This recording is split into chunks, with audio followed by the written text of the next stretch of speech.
चतुराई से बच्चों को कौड़ी से हीरा जैसा बनाना। चतुराई से बच्चों को कौड़ी से हीरे जैसे बनाना, यह बाप का चरित्र है। बाकी कृष्ण के तो कोई चरित्र नहीं, वह तो छोटा बच्चा है। गीत है रात के राही हम मत जाने। ओम शांति। मीठे मीठे बच्चे जानते हैं यह गीत यहाँ का बनाया हुआ नहीं है। गीत जब सुनते हो तो समझते हो कि बराबर बाबा हमारा हाथ पकड़ करके ले चलते। जैसे छोटे बच्चे होते हैं ना, समझते हैं हाथ पकड़ने से हाथ ना पकड़ने से गिर ना पड़े। अभी वैसे तुम बच्चे जानते हो घोर अंधियारा है, ठोकरे ही ठोकरे खाते रहते हैं। बुद्धि भी कहती है एक बाप ही है जो स्वर्ग की सचखंड की स्थापना करने वाला है। ऊंचते ऊंचा वो सच्चा बाबा है, उनकी महिमा करनी होती है। औरों को निश्चय बुद्धि बनाने के लिए बाप है ही स्वर्ग स्थापन करने वाला अथवा हेवनली गॉड फादर। वह तुम बच्चों को पढ़ाते हैं। हेवनली गॉड फादर माना हेवन स्थापन करने वाला, बराबर हेवन स्थापन करते हैं। फिर हेवन का मालिक है श्री कृष्ण, वह हो गया हेवन रचने वाला और वो हो गया हेवन का प्रिंस। बाबा है हेवन स्थापन करने वाला और कृष्ण है हेवन का मालिक। बराबर हेवन स्थापन करते हैं, हेवन का मालिक है श्री कृष्ण। तो बाबा का रचता एक शिव बाबा ही है, हेवनली प्रिंस बनता है। हेवनली प्रिंस बनना है, सिर्फ एक तो नहीं होगा ना, 8 डिनाइस्टी गिनी जाती है। यह भी निश्चय है कि बाबा से अभी हम वर्षा ले रहे हैं। बाबा हेवन का रचयिता है। हम उस बाबा से कलप कलप वर्षा लेते हैं, 84 जन्म पूरे करते हैं। आधा कलप है दुख और आधा कलप है सुख। आधा कलप है राम राज्य और आधा कलप है रावण राज्य। अब तो हम श्रीमत से हम फिर से श्रीमत पर चलकर स्वर्ग के मालिक बन रहे हैं।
52 का आधा कल्प राम राज्य, आधा कल्प है रावण राज्य। अब हम फिर से श्रीमत पर चलकर स्वर्ग के मालिक बन रहे हैं, यह भूलने की बात नहीं है। जो आगे पहले आते हैं ना, बिल्कुल भोग डालना वाला है, लेकिन जो पहले आते बिल्कुल पीछे चिपक के बैठते हैं, बार बार कहना अच्छा नहीं लगता है। भाई लोग देखो, पहले आते पहले ही बैठते हैं, और इतना जो पीछे आएंगे वो बेचारे कहाँ कहाँ घुसेंगे। आगे भी कुर्सियाँ खाली पड़ी है तो बैठना चाहिए ना। सुमन में पीछे क्या ज्यादा प्राप्ति है, आगे जाकर आगे आओ। पीछे क्यों बैठते आप लोग? आ सकते हैं ना, वहाँ आने जाने की भी दिक्कत होती है, सारी सीटें खाली पड़ी है।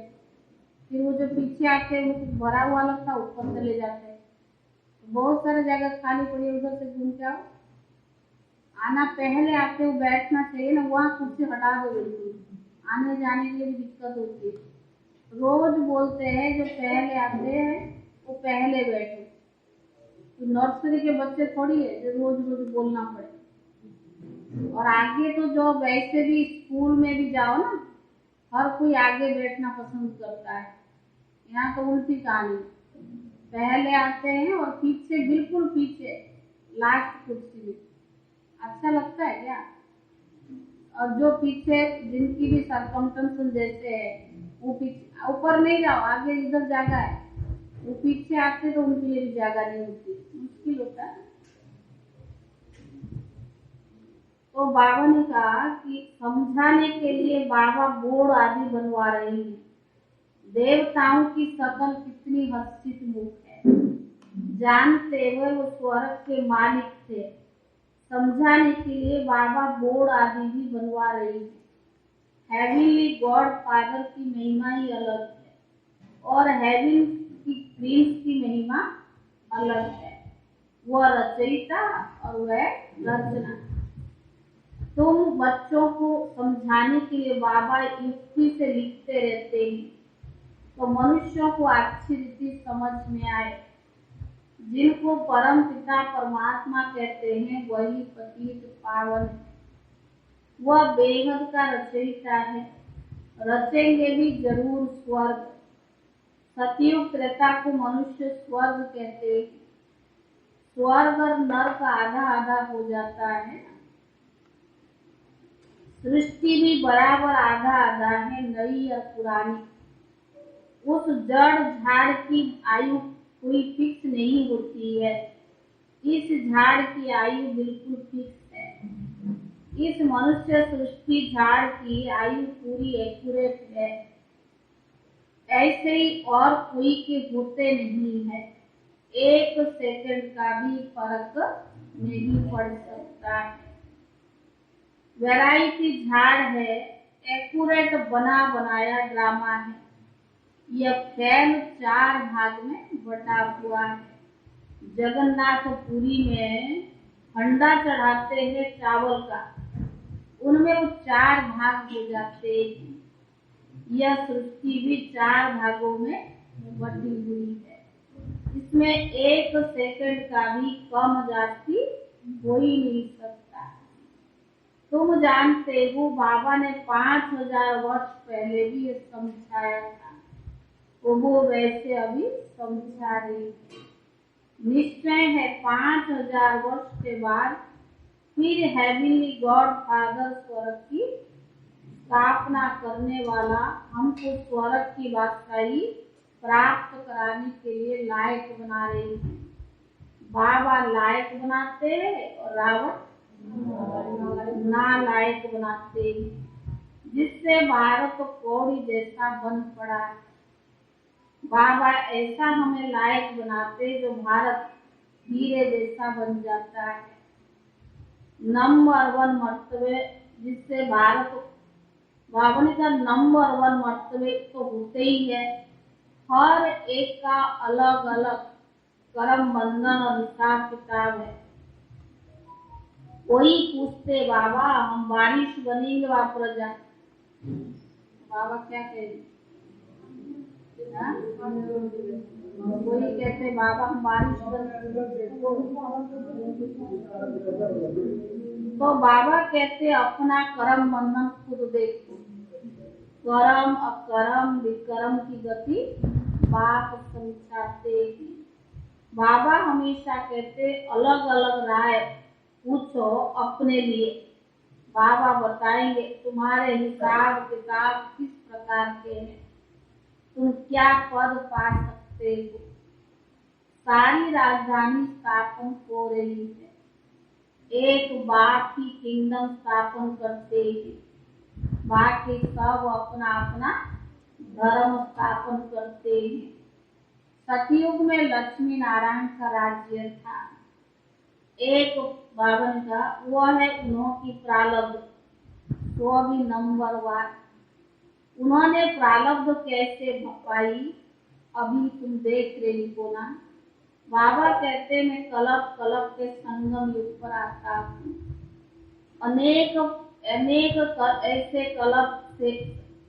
ऐसे कलप संगम युग बीते, ये पहली कल्प नहीं है, ऐसे अनेक बार संगम युग बीते और बीतते ही चलेंगे, कोई गिनती नहीं है। अंगित बनी बनाई ड्रामा है ना। तो बाबा ने कहा उनका कोई अंत नहीं है। बुद्धि कहती है कि पतित पावन बाप आएंगे ही संगम युग पर, जबकि पतित राज्य का विनाश कराए पावन राज्य की स्थापना करनी है। इस संगम की तो महिमा है। सतयुग त्रेता के संगम पर कुछ होता नहीं, वह तो सिर्फ राज्य की ट्रांसफर होती है। सतयुग आता है, सतयुग जाता है, फिर त्रेता आता है। त्रेता में कोई संगम नहीं, सिर्फ युग की ट्रांसफर होता है। 16 कला से 14 कला बन जाते हैं। बाप कहते अब सारी पतित दुनिया खत्म होने वाली है, सबको वापस जाना है। बाबा कहते मैं सबका गाइड बनता हूँ, दुख से लिबरेट सदैव के लिए शांति राम। बाबा ने कहा वहां तो कितना हंगामा होता है। बाप कहते अब सारी पति दुनिया खत्म होने वाली है, सबको जाना है।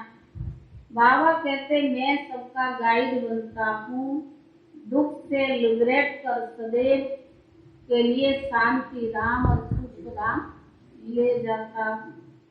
तुम जानते हो हम सुख धाम में जाएंगे, बाकी सब शांति धाम में जाएंगे। इस समय मनुष्य कहते हैं मन को शांति कैसे मिले, ऐसे कभी नहीं कहेंगे कि सुख मिले, शांति के लिए ही तो कहते हैं ना। अब शांति में जाने वाले हैं, फिर अपने अपने धर्म में आने वाले हैं। धर्म की वृद्धि तो गुना ही है। आधा कल्प है सूर्यवंशी चंद्रवंशी राजधानी, फिर और धर्म वाले आते, द्वापर से और धर्म वाले आते। अभी आदि सनातन देवी देवता धर्म के कोई है नहीं, धर्म ही प्राय लुप्त हो जाता है ना। यह सैपलिंग कैसा वंडरफुल है, यह भी अपने को देवी देवता धर्म का नहीं कहेंगे।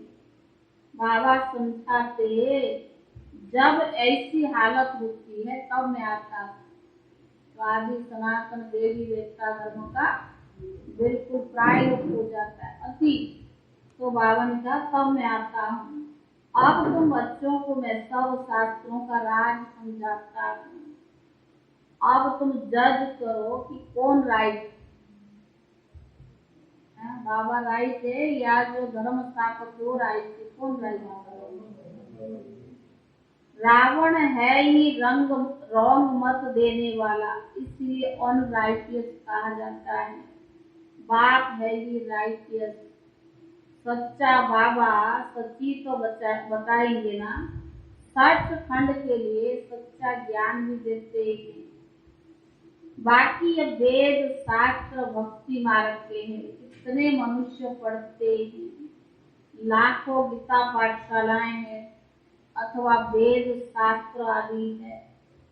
तो बाबा ने कहा जन्म जन्मांतर से पढ़ते ही आते हैं, आखिर में कोई एम ऑब्जेक्ट तो नहीं ना। द्वापर से लेके कितनी धर्मशास्त्र कितना पढ़े, लेकिन बाबा ने कहा उसमें कोई एम ऑब्जेक्ट नहीं है। तो बाबा ने कहा पाठशाला के लिए एम ऑब्जेक्ट चाहिए। शरीर निर्वाह को पढ़ते हैं, एम ऑब्जेक्ट होती है। जो कुछ पढ़ते हैं, शास्त्र सुनाते हैं, उस शरीर निर्वाह चलता है। बाकी ऐसे नहीं मुक्ति जीवन मुक्ति को पा लेते हैं, भगवान को पा लेते नहीं। मनुष्य भक्ति करते हैं भगवान को पाने के लिए। तो बाबा ने कहा भक्ति मार्ग में साक्षात्कार भी होता है। तो समझते बात भगवान को पा लिया, इसी में ही खुश हो जाते। नोदा भक्ति करते साक्षात्कार हो जाता, थोड़ा बहुत प्राप्ति हो गई तो कहते बात हमने पा लिया। तो बाबा ने कहा इसी में ही खुश हो जाते हैं, पर भगवान को जानते ही नहीं। समझते हनुमान गणेश सब में भगवान है, सर्वव्यापी का बुद्धि में बैठा हुआ है ना। बाबा ने समझाया जिस भावना से जिसकी भक्ति करते हैं, वो भावना पूरी करने के लिए मैं इनको साक्षात्कार कर देता हूँ। राकेश भाई आप पीछे चले जाओ, उनको बैठे। वह समझते बात समय भगवान ही मिल गया, खुश हो जाते। भक्त माला है ही अलग और ज्ञान माला है ही अलग। इनको रुद्र माला कहा जाता है और वो है भक्त माला। जिन्होंने जास्ती ज्ञान पाया उन्हों की माला है, और जास्ती भक्ति करने वालों की भी माला है। भक्ति के है ही संस्कार ले जाते हैं, फिर वो भक्ति में चले जाते हैं। वह संस्कार एक जन्म साथ चलते हैं, ऐसे नहीं कि दूसरे जन्म में भी होंगे। नहीं, तुम्हारे ये संस्कार अविनाशी बन जाते हैं। इस समय जो संस्कार जाएंगे, फिर संस्कार अनुसार राजा रानी बनते हैं, तो धीरे धीरे कला कम होती जाती है। अभी तुम बीच में हो, वहाँ बुद्धि वहाँ लटकी हुई है। बैठे भले हम यहाँ है, परंतु बुद्धियों वहाँ ऊपर। आत्मा को ज्ञान है कि बात अभी हम जा रही है। बाबा की याद, बाप को ही याद करते हैं, हमारी आत्मा अपार हो रही है। इस समय को इस किनारे छोड़ देंगे। इस किनारे है पुरानी शरीर और उस किनारे है हसीन यानी सुंदर शरीर। यह हुसैन का रथ है, जिसको अकाल मृत कहते हैं। उनका ये तख्त है। आत्मा तो अकाल है ना। आत्मा को गोल्डन सिल्वर में आना ही है। स्टेजेस है ना, बाबा है ऊंच से ऊंचा। उनका बाबा के वो स्टेज में नहीं आता है, आत्मा स्टेजेस में आती है। बाबा जन्म मरण चक्कर में नहीं आता है, उनका स्टेज बदलता नहीं है। बाबा तो ही ऊंच से ऊंचा। गोल्डन एज वालों को फिर भी सिल्वर एज में आना तो पड़े। अभी तुमको आयरन एज से गोल्डन एज में ले जाते हैं। अपना परिचय देते रहते हैं। उनको कहते भी है हेवनली गॉड फादर। उनका अलौकिक दिव्य जन्म है। बाबा का जन्म अलौकिक और दिव्य है। खुद बतलाते मैं कैसे प्रवेश करता हूँ, इनको जन्म नहीं कहेंगे। जब समय पूरा होता है तो भगवान को संकल्प उठता है जाकर रचना रचे। ड्रामा में उनका पाठ है ना, परम पिता परमात्मा भी ड्रामा के अधीन है। मेरा पाठ ही है भक्ति का फल देना। परम पिता परमात्मा को सुख देने वाला भी कहा जाता है। अच्छा कर्तव्य करते हैं तो अलग काल के लिए उनको रिटर्न में मिलता है। तुम सबसे अच्छा कर्तव्य करते हो। बाबा मिला, ज्ञान मिला, तो बाबा ने कहा सबको बाप का परिचय देते हो। अब देखो राखी का त्योहार आता है, बाबा पहले ही सब याद दिला देते। इस पर भी समझाना पड़े। राखी है पतितों को पावन बनाने की प्रतिज्ञा, और पवित्र को पवित्र बनाने का रक्षा बंधन। तुमको पहले पहले परिचय देना पतित पावन बाप का। जब तक वह न आए तब तक मनुष्य पावन नहीं बन सकते। बाबा ही आकर पवित्र बनाने की प्रतिज्ञा कराते हैं। जरूर कब हुआ है जो रस्म रिवाज चली आई है। और प्रैक्टिकल में देखो कुमार कुमारियां राखी बांध पवित्र रहते हैं। जनेऊ कंगन आदि भी सब पवित्रता की निशानी है। पतित पावन बाप कहते काम महाशत्रु है। मेरे साथ प्रतिज्ञा करो कि हम पवित्र रहेंगे। बाकी कोई कंगन आदि पहनना नहीं।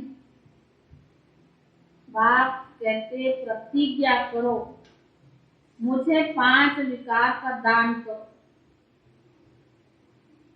बाबा कहते क्या प्रतिज्ञा करो?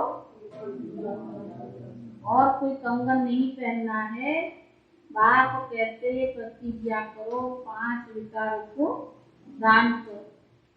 यह राखी बंधन 5000 वर्ष पहले भी हुआ था। पतित पावन बाप आया था, आ करके राखी बांधी थी कि पवित्र बनो, क्योंकि पवित्र दुनिया की स्थापना हुई। 5000 वर्ष पहले भी बाबा आए थे, राखी बांधी थे, अभी भी बंधवा रहे हैं। तो बाबा ने कहा अब ये तो नर्क है, हम फिर से आएंगे। अब तुम श्रीमत पर प्रतिज्ञा करो और बाप को याद करो कि तुम पावन बन जाओ। क्या प्रतिज्ञा करो?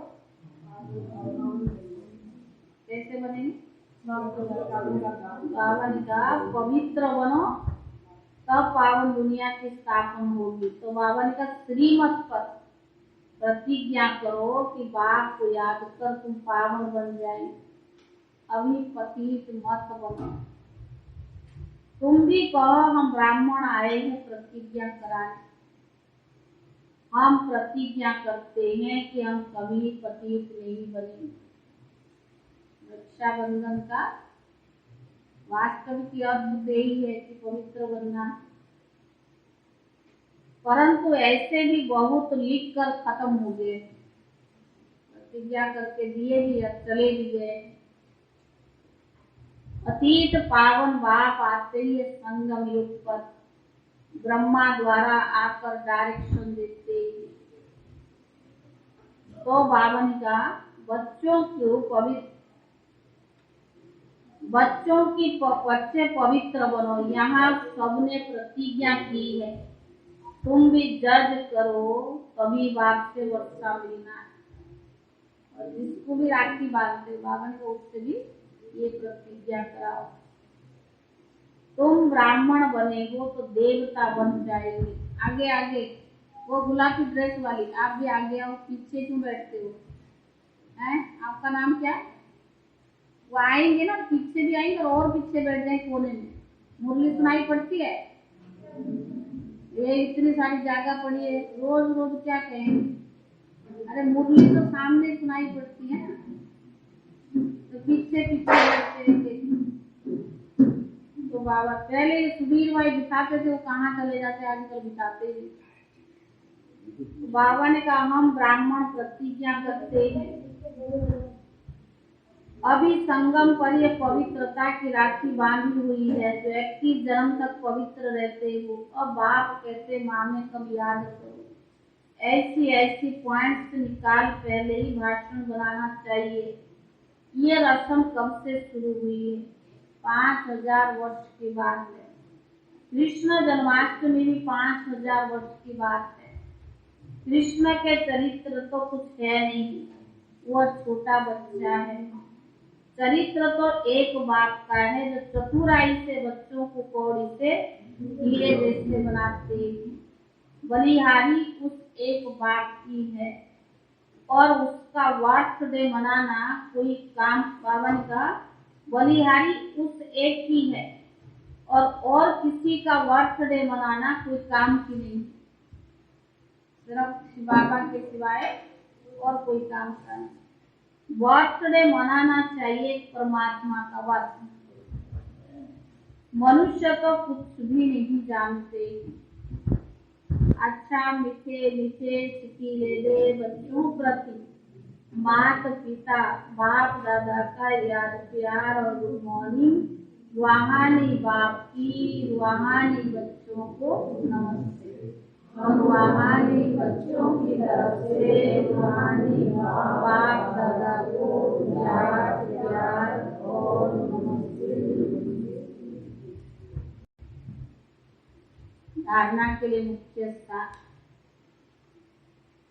पहला है बारिश बनने के लिए अपने सब हिसाब किताब कर्म बंधन चुप्त करनी।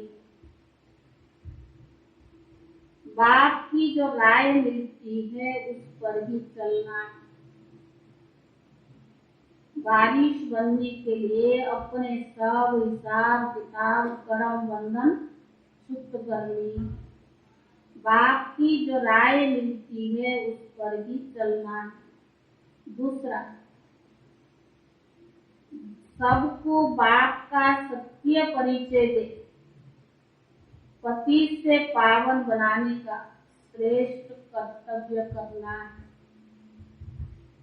सबको बाप का सत्य परिचय दे पति से पावन बनाने का श्रेष्ठ कर्तव्य करना है। पवित्रता की राखी बांध पवित्र दुनिया के मालिक बने का वर्षा लेना है। पवित्रता की राखी बांध पवित्र दुनिया के मालिक बने का वर्षा लेना है। वरदान एक पास शब्द की स्मृति द्वारा किसी भी पेपर में फुल पास होने वाले पास विद ऑनर भव।